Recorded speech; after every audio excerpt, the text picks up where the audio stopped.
Slightly different from the first one, looking at the perspective from the UK point of view, from Europe, from the point of view of a victim, and finally relating to the importance of self-help and social care. Our first speaker is extremely well known to you, Brigitte Chaudhry, the founder and national secretary of RoadPeace. She needs no further introduction, but give her a round of applause for all the work she does.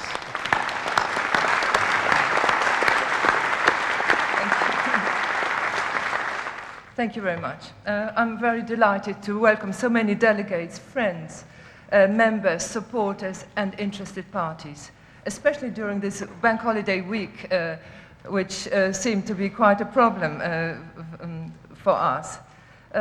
Years ago, when attending a conference at this venue, I decided that our anniversary conference will be held here at Church House.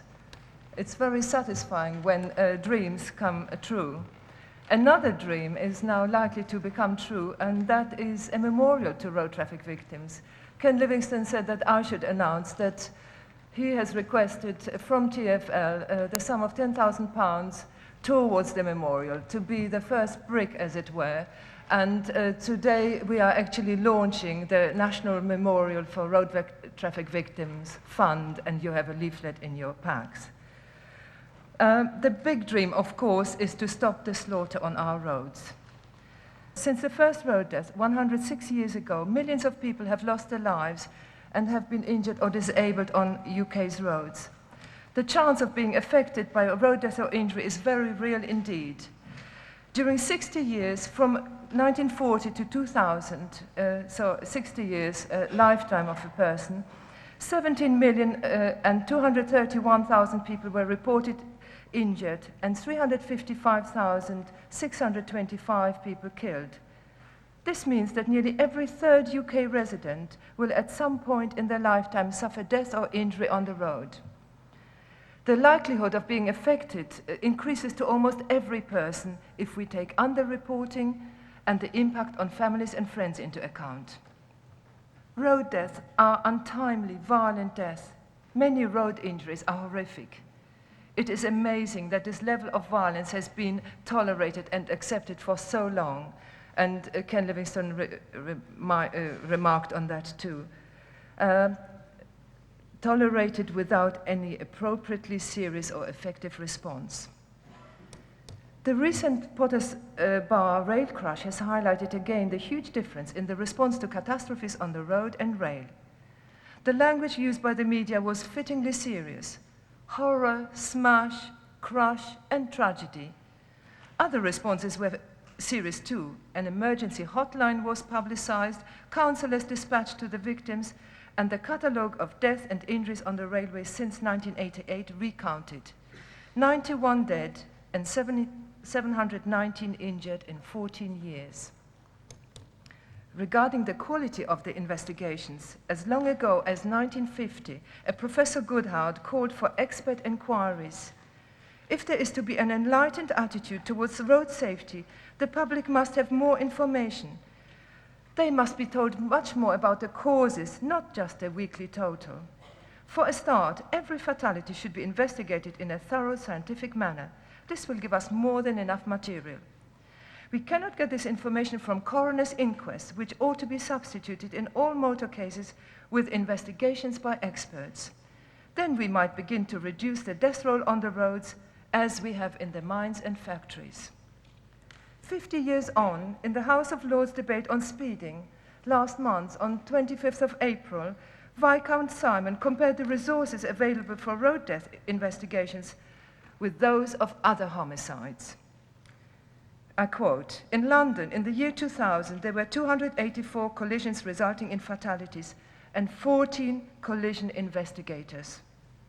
In the same year, there were 171 murders in London and 1,200 detectives to conduct investigations.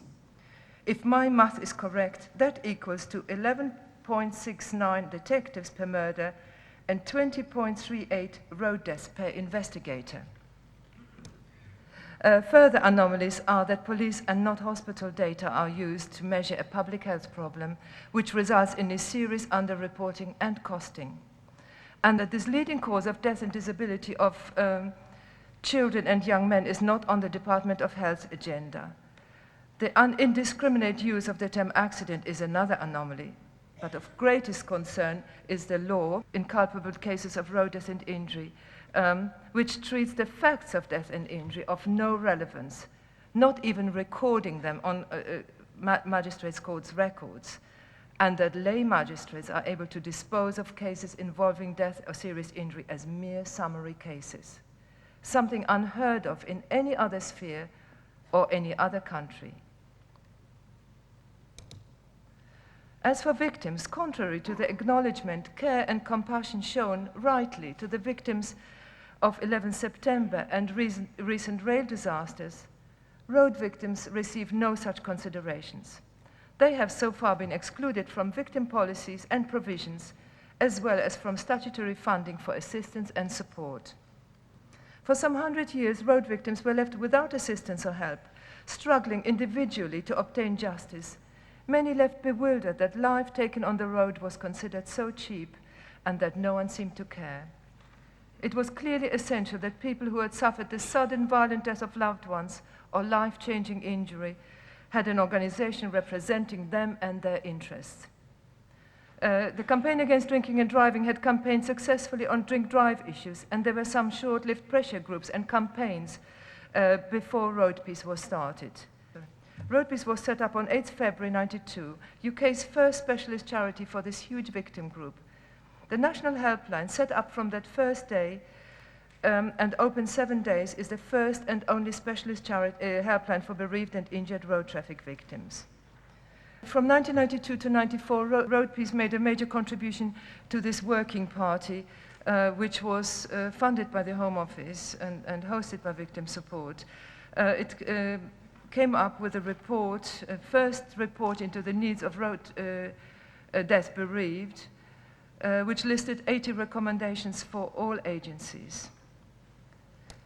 With organizations affiliated to the European Federation of Road Traffic Victims, RoadPeace took part in research into the impact of road death and injury on those affected. Again, the first ever such research to take place. RoadPeace contributes regularly to relevant government and other consultations from our unique knowledge and experience of road victim issues. In July 1998, RoadPeace launched a 5-year education and awareness-raising campaign for justice for road traffic victims, which highlighted 6 areas of need: victims' right to information and consultation, criminal proceedings to bring justice, road crash investigations to national standards, a reform of civil proceedings, medical care to national standards, and we have also asked for a strategic approach by relevant government departments, and there are several of them, at least 4, the Department of Transport, Home Office, Department of Health, and we believe also the Department of Social Security, or whatever, pension now. And the parliamentary group was set up as part of the justice campaign. The group has got now over 90 MPs and peers supporting it. Over the past 3 years, RoadPeace has also been involved with police liaison and probation training, and has made representations to various ministers, officials, and MPs, has initiated several early day motions and parliamentary debates. Internationally, our membership of the European Federation of Road Traffic Victims has led to involvement in United Nations road safety and human rights work. We believe that the needs of road traffic victims, like those of other trauma victims, must be seen and treated as a priority. These needs are for full and accurate information, the upholding of the human rights, and acknowledgement of the loss and suffering by society, government, and the judicial system. No counseling, however good, can ever make up for the lack of these. In fact, denial of the basic needs so frequently experienced by road traffic victims not only makes many unable to benefit from help, including counseling, but it actually causes psychological harm. Some quotes from letters we receive regularly may indicate the importance to victims of receiving acknowledgement.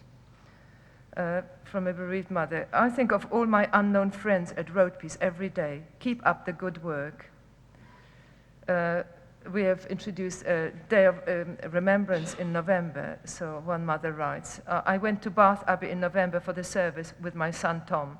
It was wonderful to be able to share with others, albeit silently, the pain and suffering of our experience.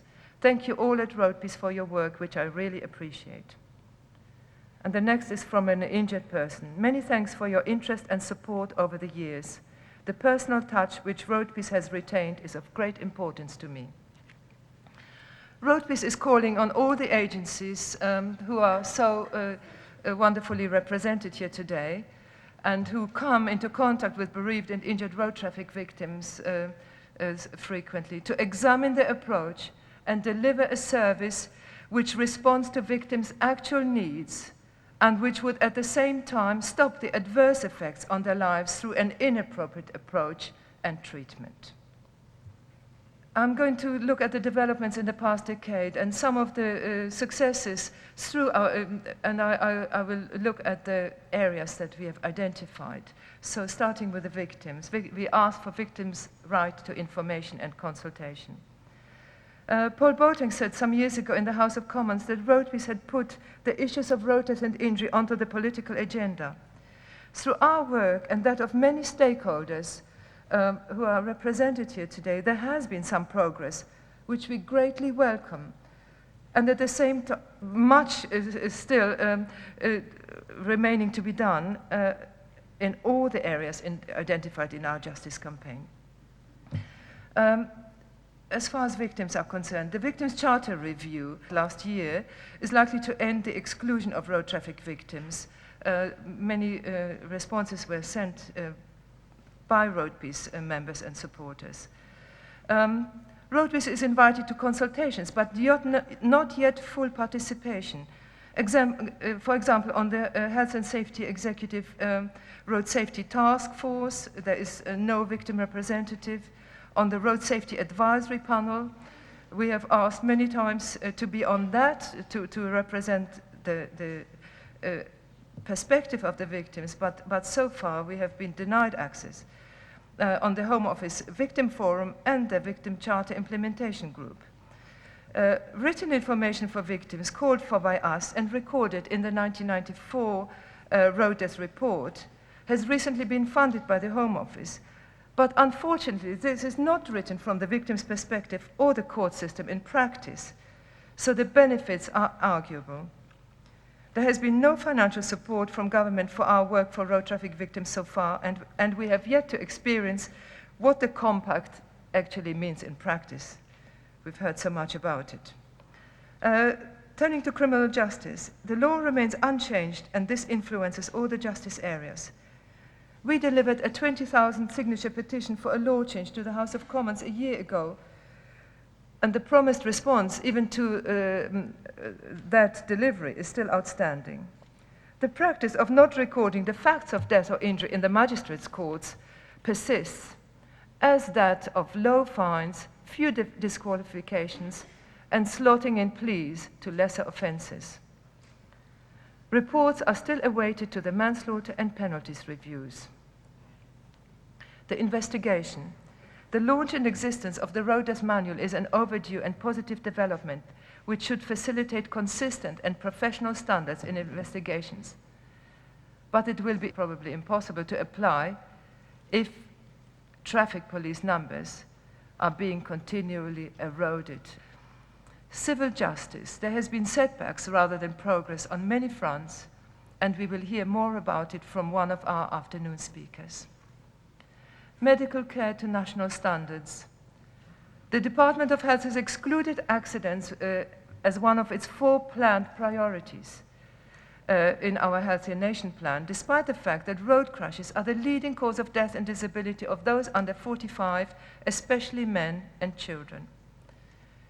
Road death and injury is the least funded area for research and development, as Professor Roberts has mentioned this morning.